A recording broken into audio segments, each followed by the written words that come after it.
Good evening, ladies and gentlemen, boys and girls. How are you doing this evening? Welcome to the Reseller Show. My name is Andy Lawrence. And my name is Kev Blackburn. Hope you're doing fine and dandy this evening. Thanks for joining us on the Reseller Show, session number 39. And I hope you're having a good day so far. We're trying to hold it together in the British heat wave. We're not used to this sort of weather, so we're both sweating in our respective locations this evening. It's pretty hot. How's it over your side, Kev? It's super hot. It's super hot. I've had to for you guys that are listening to this in the podcast. I've actually had to take off my massive action hoodie. Believe it or not, I'm in a t-shirt. Yeah, there are limitations to branding, and that when it gets this hot, you can't keep a hoodie on. That's going a bit above and beyond. But yeah, it's if you're listening to the podcast later on and you hear a buzzing noise, we've both got fans on in here just to try and keep the temperature. Well, probably not going to make any difference, but it feels a bit better anyway. No, well, I mean, it is what it is. But yeah, really looking forward to this week's Reseller Show. Just off the bat, guys, just for information, for the next 2 weeks after this week, there's going to be no Reseller Shows. That's next week and the following week. Before we forget, so that's going to be the 29th. And the 5th, there's going to be the Reseller Show is going on summer vacation. That's it. Yeah, looking forward to that. I'm going to be out of the country for a few weeks, and Kev's got some things going on, so I think it's a good opportunity to just put a pause, have a bit of a refresh, and when we come back, we'll be fighting fit and ready to go. So I think that makes sense to do that. And a lot of people are away themselves on holiday over the summer break with the kids being off now. I guess your kids are broken up for the holidays now, Kev? Yeah, it's their first day today. Nice. Yeah, so it'll be hectic in the Blackburn household for the next few weeks, I can imagine. Oh, yeah. We had the swimming pool out today. It's been great. Oh, awesome. Yeah, make the most of it. Why not? Absolutely. Yeah, so, So we're going to be nice. back. So we're going to be back. The next show after this one will be on the 12th of August. Yeah. So I just wanted to put that out there first, just to make sure that you guys don't tune in next week and the week after and you're wondering where we are. Yeah. I'm not actually back from the US until the 18th, Kev. We should have probably talked about this stuff there. I mean, we can have 3 weeks break, or if you want to jump back and have a special guest, it's totally up to you. We'll play it by ear. Cool. We'll see how that goes. But if you're in the Reseller Show Facebook group, we'll keep everyone abreast of what's going on and how that's going. But most of August I'm off for, so it would be slightly difficult with the time zones to be joining in. But we'll figure it out. Yeah, of course. And let us know if you guys are watching us live this evening. Let us know what your plans are for the summer. It'd be nice to hear some plans that what we're all up to, because ultimately, when we think about the reseller community, the reseller opportunity, really, I think for all of us, it's that ability to have some time off and maybe live life on your terms a little bit. So it's pretty cool. Especially and it actually fits in nicely with a bit of success that we had in the Facebook groups this week. And we like to start off with a bit of success. There was a lovely lady called Claire that actually put out on one of the Facebook groups, the Online Arbitrage and Wholesale Mastery Facebook group, saying that they left their jobs, they quit their jobs, and they're free now, which is fantastic for Claire and Jonathan. And what I loved about this announcement that they made, they basically started this reseller journey last April, and they started a countdown. They started a timer. So it was 473 days and 2 hours and 14 minutes from starting to quitting their jobs, which I think that's amazing. That's great that they've actually timed that. Yeah, that's great. great focus, and great to time that along with how you're going through the whole journey. That's awesome. It's certainly a lot quicker than I did it, that's for sure. It took me many years back in the day to get to the point where I could actually fund myself and keep going on my own. But that's a different time, I guess, a different situation. But yeah, congratulations. Really happy for you guys. An amazing feeling. Savor the feeling, enjoy it, celebrate it, and then get on and push on and get to reach whatever goals you have, whatever position you want to be in life. Then I'm sure you will achieve that. You've made a massive first step, so I'm sure you will go on and do amazing things, and keep sharing and keep letting us know how you're getting on, because it's awesome inspiration for everyone else, and I love reading news like that. So congratulations, and yeah, keep us posted. Yeah, me too. Because for me, I love the milestones that actually that really mean something to people. Because we can talk all day long about, oh, this person's doing $1 million a month here and he's doing 100,000 a month there. But to me, what really gets my energy going is those milestones of, we've just got our first sale. That my God, we've just got the first sale. Now we actually believe that it's possible. Yeah, it's such a great feeling. That first milestone, that first sale, being able to quit your job. That's like such a significant thing, especially when it's amazing to be able to quit your job at any time. But when you've worked for it and you've built a business to quit your job, that's amazing. So yeah, I love those types of milestones. I love those milestones more than reaching 50,000 in a month. Do you see what I mean? Yeah, absolutely. They're more profound, and it means more when you're moving through that process. So yeah, absolutely. Really good to see. Simon's just said in the chat, good evening, Simon. Simon Hurrell's in, as always. You'll have to repeat what you said about the break again later, as you've only just gone live on YouTube. Okay, so the YouTube live stream might not have kicked in straight away while we were chatting earlier. So yeah, we're going to be...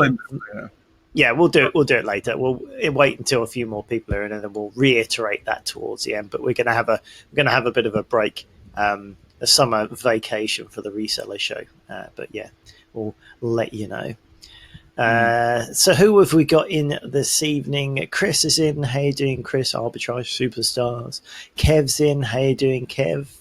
Good to see you. Sean, of course, Sean's in.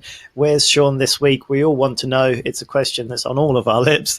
We need to know where Sean is this week. Is he in Sainsbury's?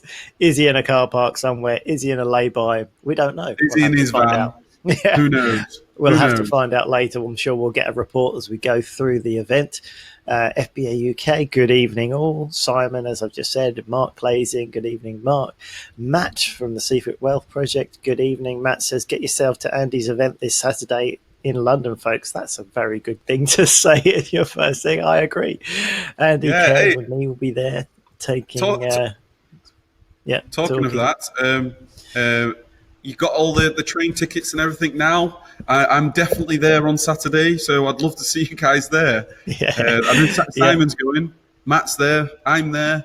Yeah, both the Simons are coming, so it's great to see all the Simons in the house. That'll be good to meet up with some regulars, and obviously Matt as well. Is always good to catch up with Matt and yourself, Kev, and just have an opportunity to reconnect. And what I'm looking forward to this event, actually, Kev, as we're on that subject, thanks, Matt, for bringing that up. It's a real opportunity to sort of get together and talk about our industry, and that's what I like about it. Not just to provide the value with the people that come and talk to them about reselling, but get our own heads together and share our own knowledge, because so much more comes out of that. And as just an opportunity to talk about our joint business and community really helps that. And we're just thinking about what extra we want to give the audience this time at this particular event. And what we want to try and do is make sure every single person that comes gets an opportunity to speak to all the speakers and talk about their own individual circumstances, and really get an action plan for themselves to go away from the event thinking, I know what my next step is. to really get something tangible out of the event, rather than just sitting there passively listening to some really useful ideas, which there will be plenty of ideas, inspiration, opportunities. But I want everyone to have an actionable plan, which I think would really move the needle for a lot of people to go away and say, I know what I'm doing next. And I think that's important to come away with an action plan, because you can sit there and you say, oh, that's amazing. That's a good idea. I didn't think about that. Unless you implement, you're not going to get value out of the day. So the implementation point after you come back, even if you're feeling revved up, you're like, yeah, this is really what I needed. I'm ready to go, but you need to implement that. So to really connect with everyone that comes there, and to see where they are in their own journey, in their own business, to be able to speak to the various different speakers, and some of them may be more relevant in their own situations. And so when they come away and said, yeah, I've now got a really good idea of what I need to do next and how I'm going to do that. So, that's what I want to see from everyone that comes on the day, is to get almost like a personalized plan of action. So I'm looking forward to seeing how that goes. It's the first time I'm going to try and introduce that. And I want, each time I do this, I want to try and reinvent it and make it better than the last time. And so that's one of the things we'll be implementing on this one, more like a round table brainstorming opportunity for everyone to have their say, ask questions to the various different speakers, and sort of really get involved. So there are tickets left if people want to check that out. We go to ukresellershow.com. There's tickets available. UK Reseller Conference. UK, what did I say? You said UK Reseller Show. That's wrong. Don't go there. Definitely don't go there. ukresellerconference.com. Thank you, Kev. I'm glad I got you here. I don't know where they'd go if they went there. Yeah, go UK Reseller Conference. Yeah. I'm going to go into that URL right now and shut them down. Yeah. Thanks, Matt. Matt's on the ball. At least someone's paying attention. It's been a long day. It's been a very long day. So, yeah, check it out. There's still tickets available. We'd love to see you. It's not too late. So, Reezy is even, going to be coming down and dropping some really interesting new knowledge that he hasn't brought in previous events that I'm looking to. He was just sharing with that with me earlier. So I'm looking forward to reconnecting with Reezy again. He's an inspiring individual, and I'm always excited to do these things, but I think this one, is gonna be just a notch higher on the last one, and that's what I want to try and do, is try and beat the last time and make it better each time. So I hope you guys can come. If you can get down to London on Saturday, we'd love to see you, and you certainly, I can guarantee, will have a great time. You'll learn a lot, and hopefully come away with a real idea of what you need to do to boost your own business and take it to the next level. So I think we've probably covered that. Yeah, super exciting. Yeah. Really looking forward to it. Okay, so we'll get to the first bit of news then. I was just doing a bit of looking for some Amazon news and things, and I came across a quite an interesting news article here, and it basically read, Google has launched an Amazon-style retail platform with a few major differences. And I've not gone too in detail about, because I was literally just doing this before we went live. But basically, just saying that Google has set its new shopping tab live, and it's already proving tough competition with Amazon in the US.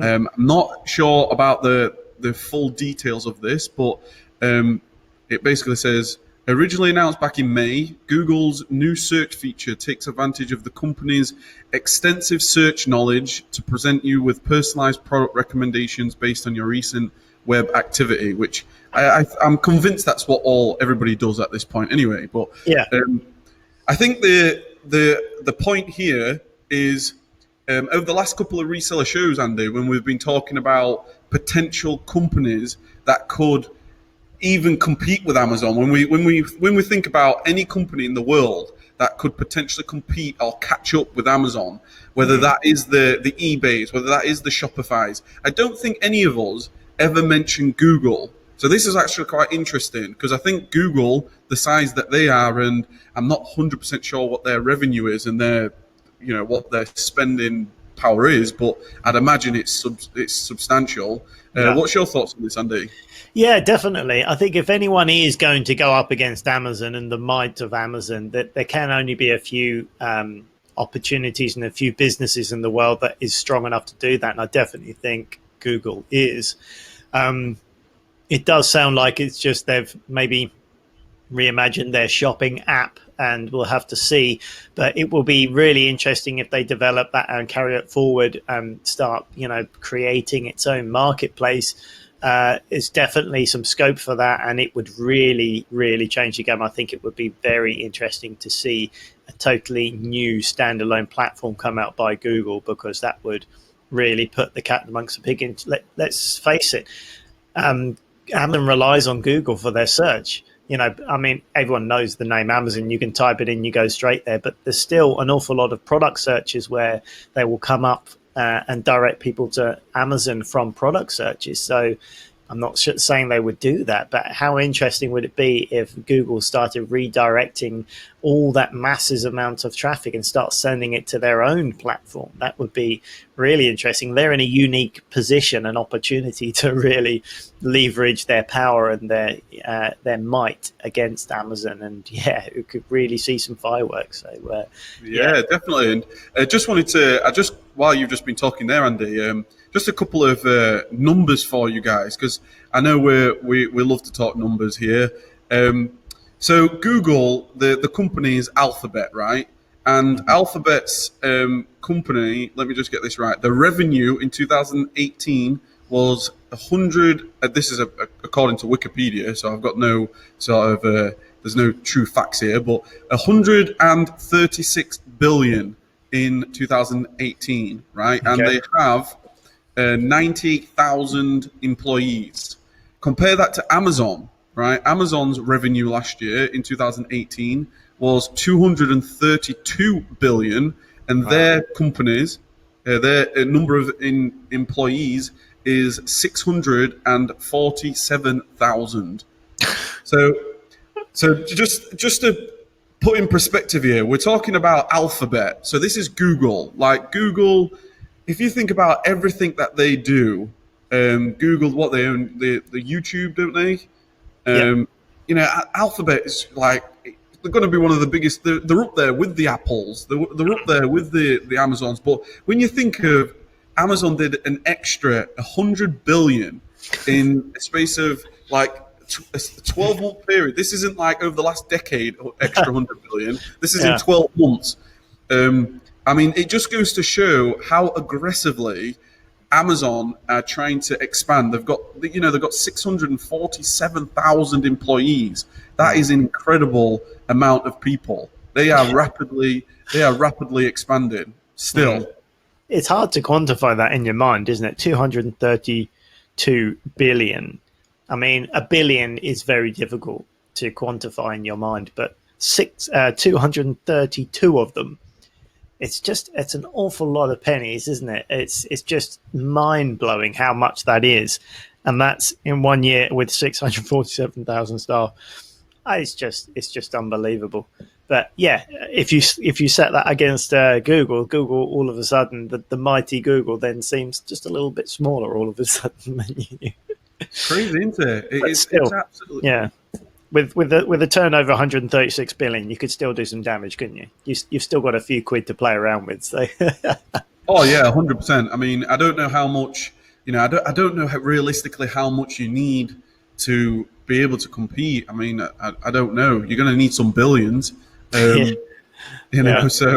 but it'd be interesting. It'll be interesting. I think, like we've always said, Amazon, they do need some type of competition, and I actually think the competition in some way is going to be, they're going to have to, like a Google, like you just mentioned there, Google, at least they have the power to go, all that traffic that we're pointing towards Amazon right now, let's just tweak a few algorithms and now we'll send it our way instead. Maybe, I don't know if that's going to hold up, to be honest. I'm not sure. But I think there's got to be something different. Yeah. Because I think if you just try to compete with Amazon at their own game, I mean, they've got 2 decades on you. Do you know what I mean? Yeah, absolutely. But I think Google are in a unique position because of the data that they have on everyone and all that search data. I think if they harnessed all that search data, they would have an interesting insight, as was mooted to in that article. They would be in a unique situation where they could have some sort of smart marketplace where they're almost one step ahead of you and make sure that they're always providing you with exactly the right type of products. And if they did that, then maybe the shopping experience, people might say, oh, no, I'd prefer to shop with Google because it always seems like they've got exactly what I need. And I can hone in and be exact. I don't have to search for stuff. And the one thing that I would say about Amazon is the search can be pretty loose at times when you just putting manual searches for items in.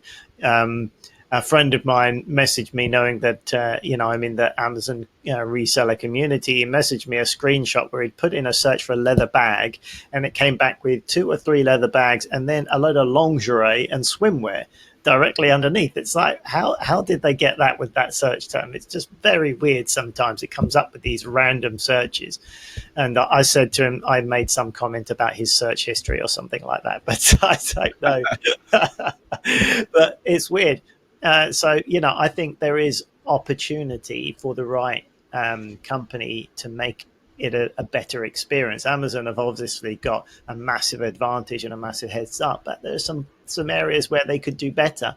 And if Google get that bang on and get it dead right quickly and provide something that Amazon aren't doing or aren't doing particularly well, then you never know. They might just steal a bit of a march. And I think they've instantly got the recognition and the trust to a certain extent, I would say. At least people know them and would say, okay, I'm quite happy to shop on Google, so to speak. So we'll have to see if they ever do go that one step further. But maybe this is going in that direction. Maybe they're dipping their toe in the water and they're just testing a few things to see whether it could stick. But interesting to watch as always to see how it goes and where it goes.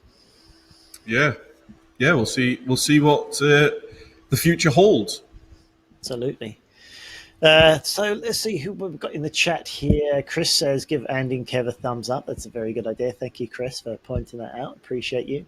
Sean says, shouldn't Amazon be scared of eBay if ever there was competition? Well, I don't know. I think Google would have a better chance from scratch than eBay, even in their own situation. I just think eBay have lost their way a little bit. There's still obviously a big marketplace. They're still doing a lot of money, but I just think they moved too far. They tried to copy Amazon a few times and it didn't work well for them. And I think they've lost their way a little bit.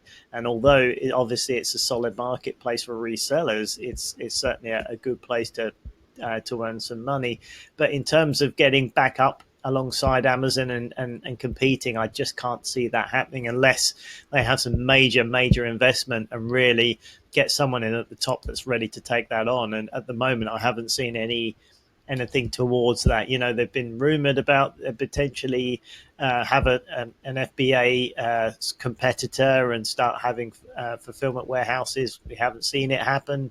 Whether it will happen, we don't know. It would obviously take an awful lot of network to do that, a lot of resources, and I don't know if eBay have got the resources to be able to roll that out, but who knows? We can only watch and see. What do you think, Kev? I think eBay's lost it. They've just lost their way, like you say. They need to go back to the drawing board. I mean, I shared a video last week when it was Prime Day. Amazon, they obviously had the Prime Day, and eBay, they took the opportunity to actually do their marketing, sort of bad mouthing the Prime Day, and they were actually. Did you see the video? I did. It was actually quite. No, it was actually quite cringeworthy. I'm not going to lie. I was watching this thinking to myself, God, this is eBay, and they're basically doing an advert saying how bad Amazon is and how bad Prime Day is, and like sometimes you don't even get what you're after on Prime Day, and all these different things. It was such a poor attempt at. I don't know what they were trying to do, to be honest, because the number one rule when it comes to building a business is focus on your own shit. Like focus on, excuse my language, but focus on focus on yourself. Like yes, of course, you've got to look at competitors. Yes, you've got to look at what the marketplace is doing and where things are going. And I totally get that. And eBay should absolutely be looking at Amazon. But you don't. If a competitor comes out and is just dominating, what you need to do is you need to think. You need to innovate. You need to think about how else you can approach this. What can you do better? Think about the customer that you're trying to serve and what problem you're trying to actually help them with. You don't attack a competitor saying how bad they are, because that's not working for your customers. No. Do you see what I mean? Yeah, It's just no, not. absolutely. It just seems a bit needy, doesn't it? If you go and start highlighting all the negative points, it's almost a bit childish, isn't it? But I don't know. I would have respected them more. I would have respected them more if they came out and said how awesome has Amazon done this last decade. Yeah. I think it would have been a lot more. It would have been. They need to change their. Like, when you think about culture, the size of Amazon, it's in our culture now, isn't it? Like, there's lots of trust. They've got lots of customers. There's people would just buy on Amazon every day without even thinking about it. You just know it's going to come tomorrow. Yeah. And eBay, you still have that feeling of like, oh, where the seller is, that seller all right? I'm not sure. And I haven't purchased anything from eBay in 10 years probably at this point. Yeah. And I have no sort of need to be honest. So they need to change. They need to change their messaging. They need to change something. Mm-hmm. I still think personally they should just go back to what they do well. Don't try and copy Amazon. Don't try and compete, because I don't think they will, and I don't think they can. They've lost that opportunity. That boat has sailed, so to speak. I think they should go back to what they did really well and be a really good used marketplace for where you can buy pre-owned, good quality stuff, maybe some new stuff in there as well, but just be a really good place where people are selling stuff they've got around the house, and just do that really well and be unique and be better at Amazon at doing that. And then, people will still go there because it's cool, because it's a treasure trove, because you'll find things you'll never find on Amazon, and it will be unique. And I think that's much better to play to your strengths than it is to just try and chase their tails and try and they've pushed so many used sellers away by trying to promote all the new stuff, and they're just not doing it as well as Amazon. So they've alienated so many people in their bid to make it a very clean new goods marketplace. It hasn't worked. Go back to what go back to what people love, and sell things that people think they're really going to uncover a bargain, get a really good deal, and leave the new marketplace to Amazon. And I think they would probably grow and do better in that space than they would, constantly trying to chase something that they're always going to be behind on. I think you're absolutely right. I think they need to focus in on their strength, and their strength was me being able to put something up that I'm not using anymore. And somebody like yourself, Andy, it's that whole saying of one man's trash is another man's treasure. That's what they really need to focus on, I think, because they're just not going to. And the thing is, Amazon have actually opened that door for them in many ways, because Amazon are obviously very much focused on their Prime service. They're even going towards this. Well, the seller fulfilled Prime as well. They've pushed that massively. So they are all about the Prime, because that's their bread and butter. But what's in the background of all this is that third party. It is the merchant fulfilled, and I think there is an opportunity for if eBay were to get this right. You could get merchant fulfilled sellers that maybe are not getting the exposures that they maybe once had, or maybe they need on Amazon, because Amazon are prioritizing Prime, and then they may eventually go back to eBay. Potentially. I don't know. Yeah, win them back. I mean, Amazon have tempted a lot of eBayers, sort of hardened eBayers over to Amazon, and we're directly targeting them. There's no reason why eBay can't do that. Get in touch with those bigger sellers and say, look, how are you getting on? Are you losing out to the Prime guys? Are you not getting as much as you did before? Come back to eBay. We'll make sure you can list everything for free. You'll only pay once you sell your items. You've got nothing to lose. We'll even help you bring it over. We'll use some sort of flat file or some sort of Excel based spreadsheet. we'll give you a manager to help you do that. Really invest in winning some business back and reinvigorate the marketplace. I think it could be a good thing. And they've already got those sort of people, that the people that are collectors, the people that are enthusiasts, maybe people who like classic motorcycles, people who have massive retro gaming collections. They're going to be on eBay. They're not going to be looking on Amazon. They're going to be looking on eBay for that stuff, because they never know what's going to come up, and they might get that really, really rare computer game they've been waiting 5 years for 99p, because a person who's just put it up doesn't realize what it's worth, and you can grab yourself an absolute bargain. And that's unique, and that's what people will keep coming back and keep logging on every day and having 4 or 5 items they're constantly searching for. That's worth doing, that's worth having, and that's a special thing, and they should play to that and not try and dismiss it and let those people drift away, because I think that's a great audience to target. Yeah. I think eBay should hire the Reseller Show to sort them out. Yeah, I think so. I think that's all they need to do. Just send the boys in, and we'll sort it out. 5 minutes is all we need, really. We've got all the Simons in, we've got Matt in, we've got Sean in. We'll sort you out, eBay. So if the CEO of eBay is listening or watching this back, just go to resellershow.com, just fill in a contact form, and we'll get back to you. Yeah, no problem. or join the Facebook group. You should join the reseller Facebook group, and just let us know what you think, and we'll do some brainstorming. Quite happy to do that. Or get yourself to the UK Reseller Conference in London on Saturday, and you can get a massive action plan if you want to. You can sit down and brainstorm with all of us, and we can come up. I tell you what, wouldn't that be an afternoon to remember? Yeah, that would be cool. It's like, yes, my name's Ian. I'm the chief executive of eBay Worldwide. I've lost my way a little bit. Just wondering if Kev and Matt, give me a few pointers. I'd really appreciate it. Yeah, I'd love it. It'd be amazing. Yeah, that'd be cool. And I'm sure we could work out a 5-point action plan for him. I'm sure we can send him on his way a happy chap. So why not? Absolutely. Okay, so should we go to a couple of questions? Let's do that. If you've got any questions, ladies and gentlemen of the audience, put them just here below, and we will come to them, and we'll do the best that we can do to answer them for you. So if you've got something on your mind, stick it down there now, and we'll come to it very shortly. There's a couple of questions here that I'm just looking Sorry, at. Kev, I forgot to mention something. Sorry to interrupt you. Right. Before we get to the questions, I've got one more bit of news here, but I think we heard a little bit about this earlier, but I just wanted to mention.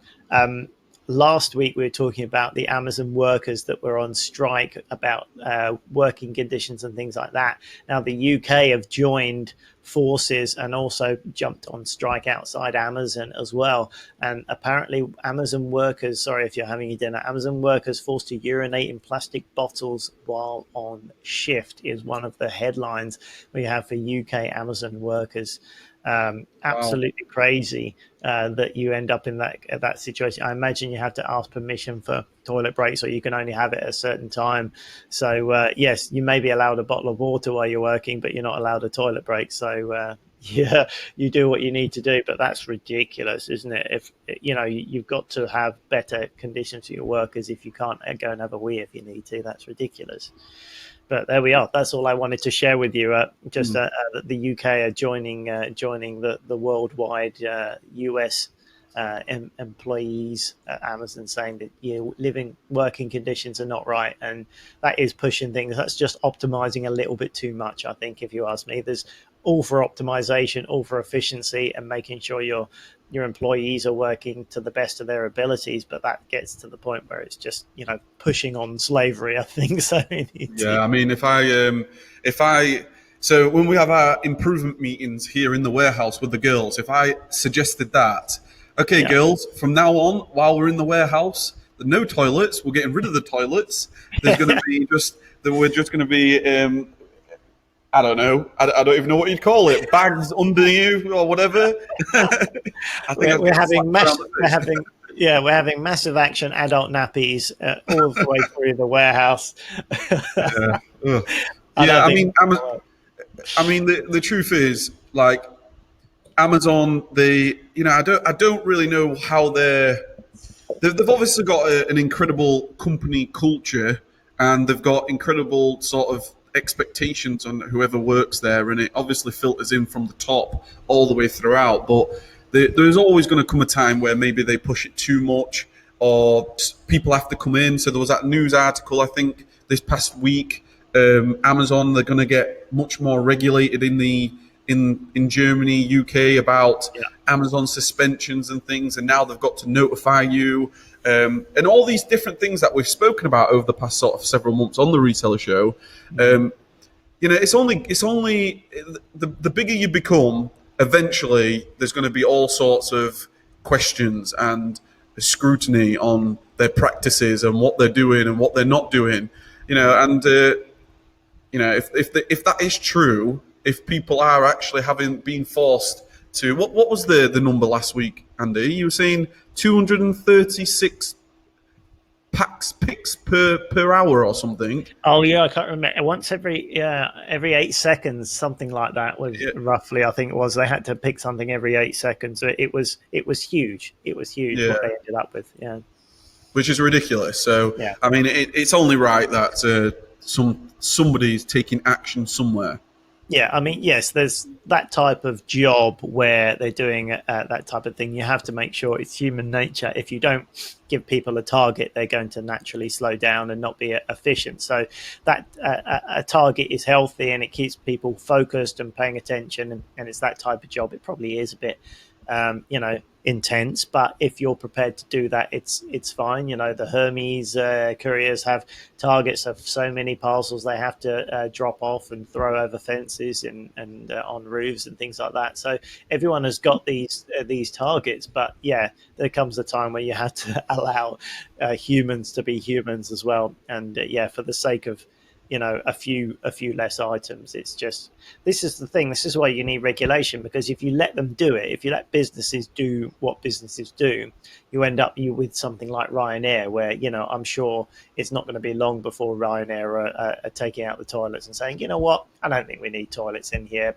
People are spending more time in the toilets and not buying our duty free, so we'll just take them out. And it means you can go to the toilet when you get on, and go to the toilet when you get off, but the rest of the time you should be focused on our highly inflated duty free. This is what happens when money is too much of the focus. It gets out of hand, and there always needs to be someone to say, come on a minute, you're just being a bit ridiculous, aren't you?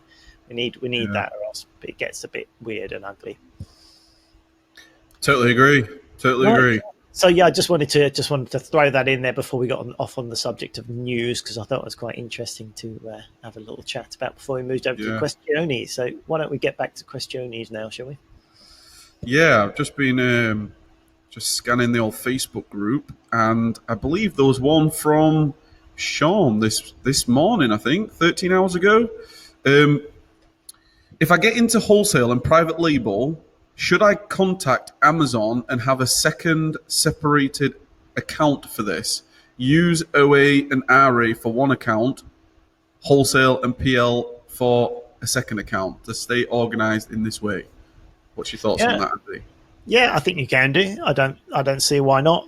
It's an allowable thing from Amazon. If you get in touch and ask them and say, I'm moving into a different area of my business for the sake of clear accounting. You could say, Sean, my accountant has recommended that I do this to keep the books clean and tidy, and to be able to separate my business so it's clear and operate it for the best customer experience. Always shove that in there like that. And they would probably say, yeah, that comes under a justifiable reason, and they would approve you for that. And yes, it probably would make life a bit easier for you. So I don't see why not. When you get to, I think it has its time and a place, an additional account.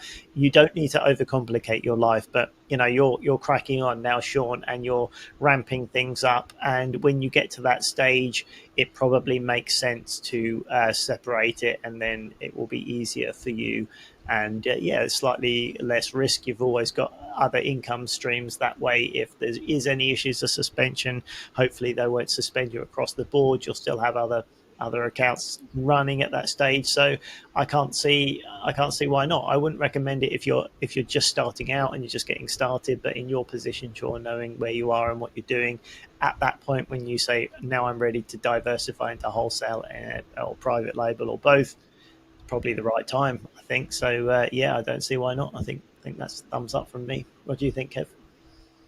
I mean, one of the big recommendations that I have for anybody maybe listening to this or watching this, or you guys here live in the chat, is consider getting yourself multiple accounts. Obviously, do it in the right way, like legitimately through Amazon, and make sure that you're approved and everything. But I think it's just one of the must-have things nowadays.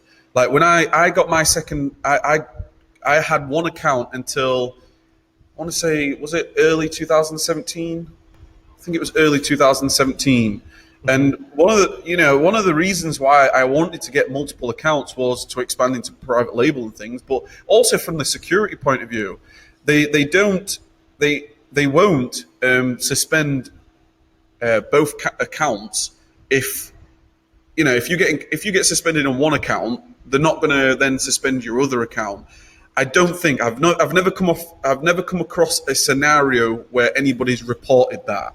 Yeah. Like, for example, when I got suspended in my UK account, I was still actually selling in Europe. Like in Germany was still there, Spain was still there, France was still there. They're all independent. So I'd be surprised if you got suspended in the UK account, in one account, and then it actually went to your second seller account, which is totally different. So in terms of security, I think it's a positive one. I think in terms of being organized, especially when it comes to your private label sort of ambitions, I think it's always good to have your private label separate and have a separate, if anything, potentially even a separate business altogether. If you wanted to separate that far, depending on what depending on what your goals are as a private label brand, obviously, if you got the intention of creating a brand that is, I don't know, it's its own entity,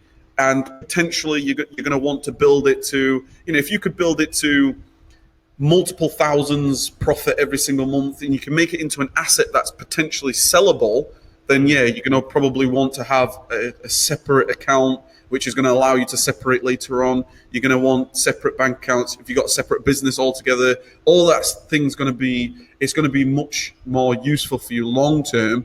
If you build a private label brand on Amazon, that is a highly profitable private label brand, you can make an absolute fortune. One example of that was, what are they called? I was reading this story just shortly, actually. I think it's a supplement brand, that New You. Have you heard of them before? They're everywhere. No. It's the NUU. It's like New You. And it's basically it's like a health and fitness supplement brand. Number one bestsellers pretty much across the board. Some sellers based in York, here in the UK. And I think they must be doing 500, potentially even up towards 1 million a month.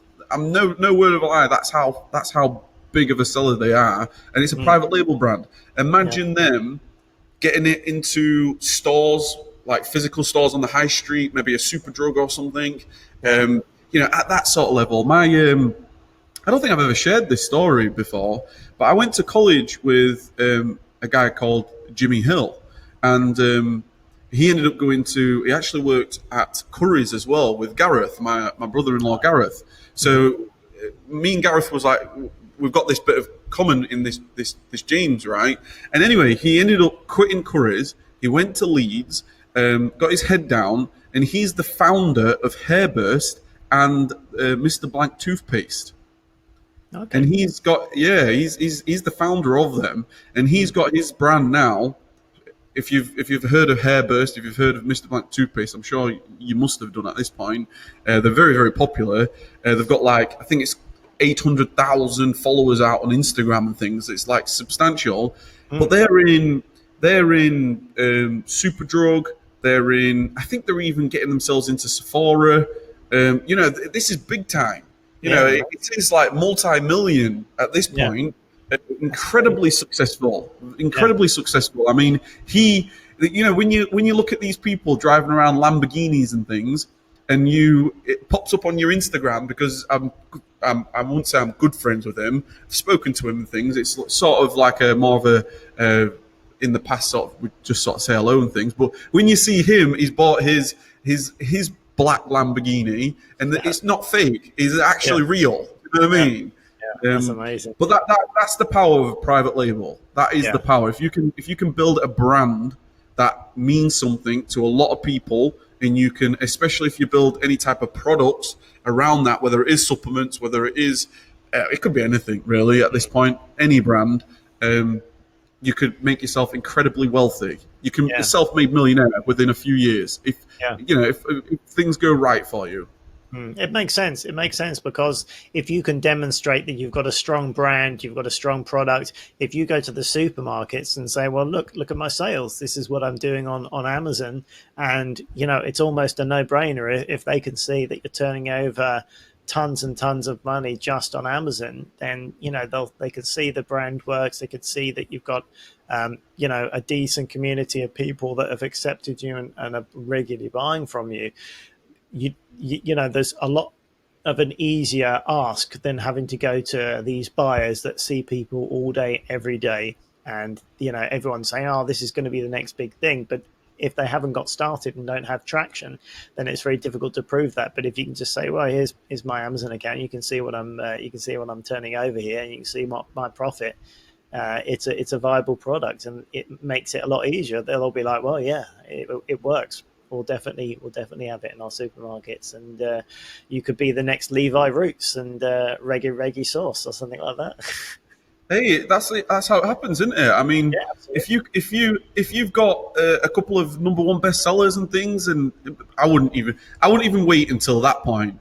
If I had a private label brand that is substantial and you've got all the evidence, I'd be going across all stores at this point. Because imagine you're now getting I don't even know what it would look like at that sort of level.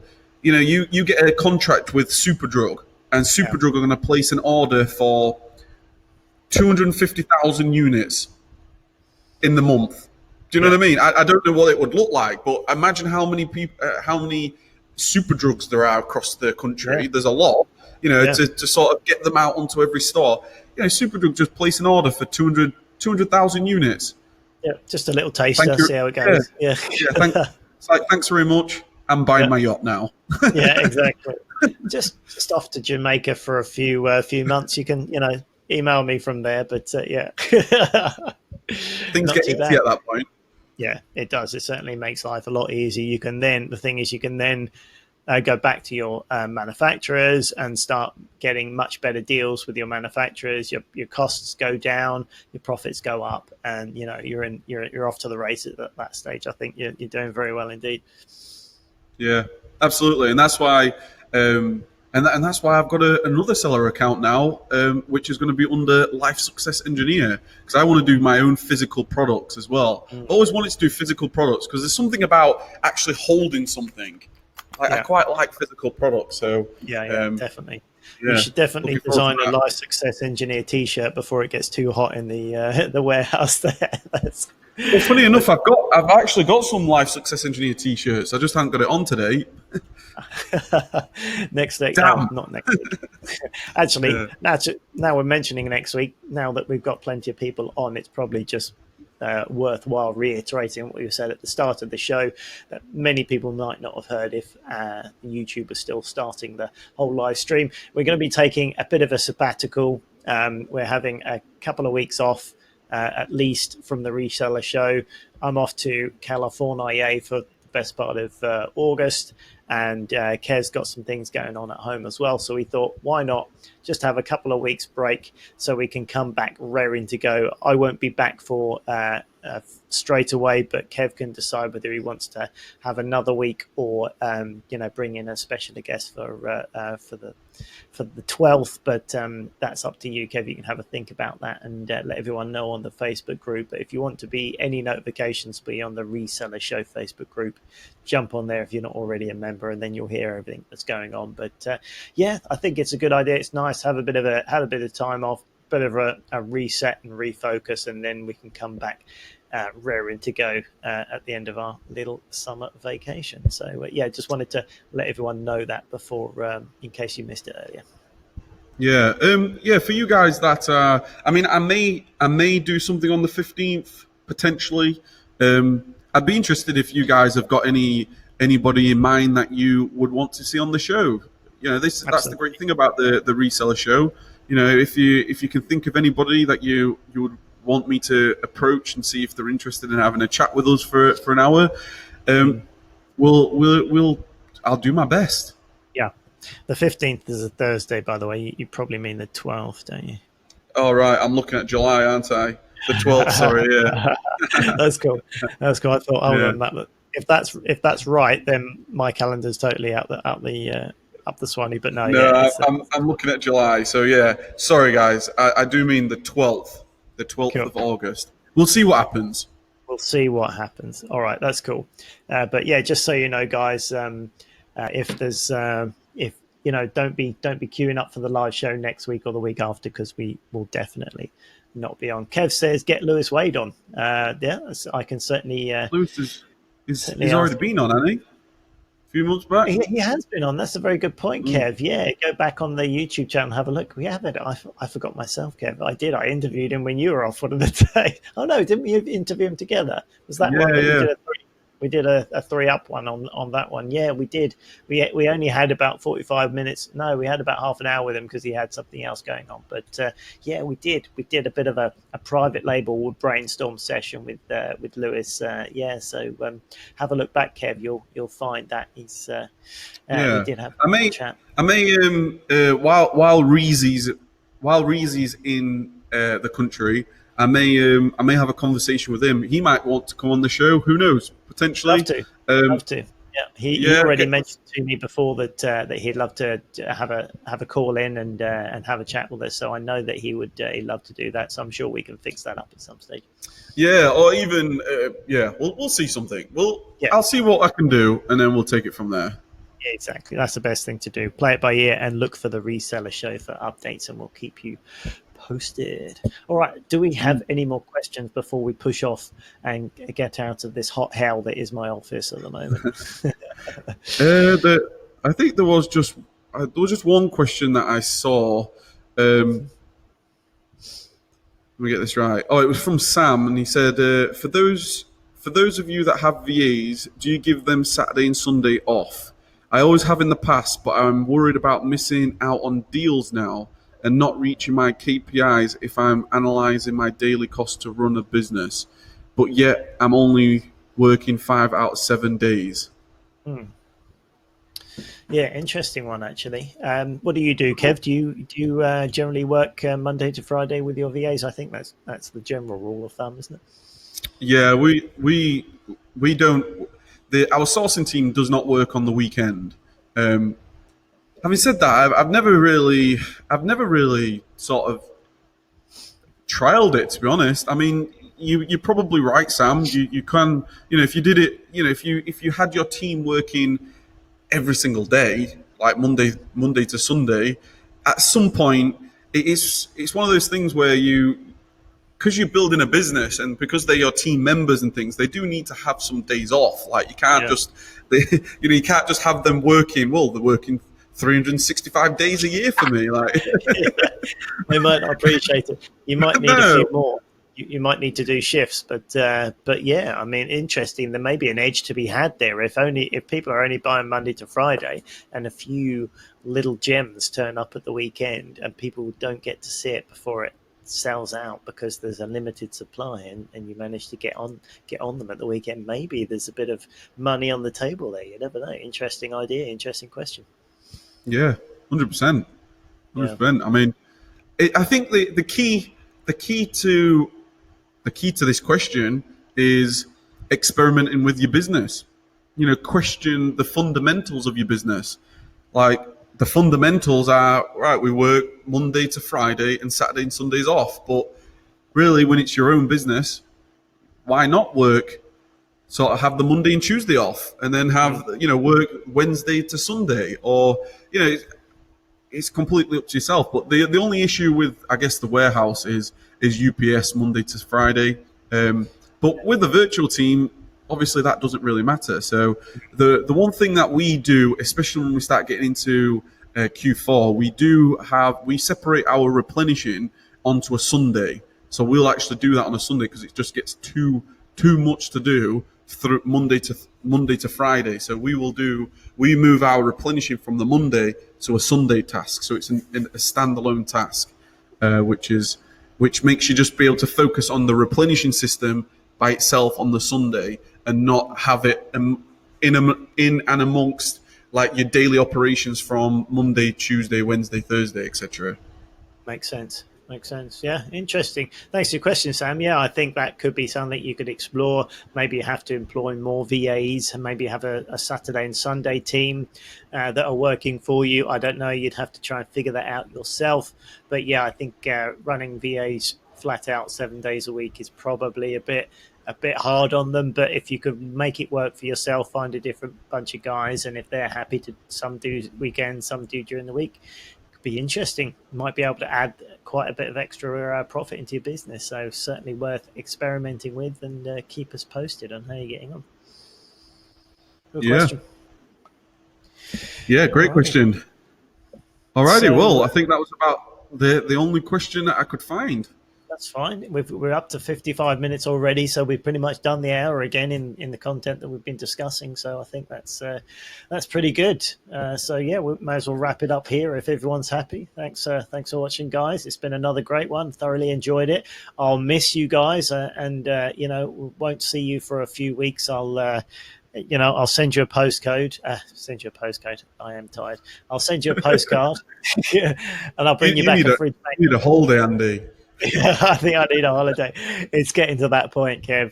It's been at least a few weeks. So, bear with me.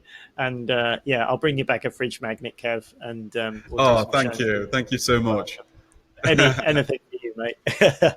All right, guys. We'll wrap it up here. Thanks, everyone in the chat for watching. We appreciate you, and we appreciate your thumbs up. Some thumbs ups. And your likes. We appreciate all of those, and your reviews and anything you can do to promote the show. We very much appreciate. All right, guys, take care. We'll see you after the holiday. Thanks for watching, and we'll catch up with you very soon. Bye. Take care, guys. See you later. See ya.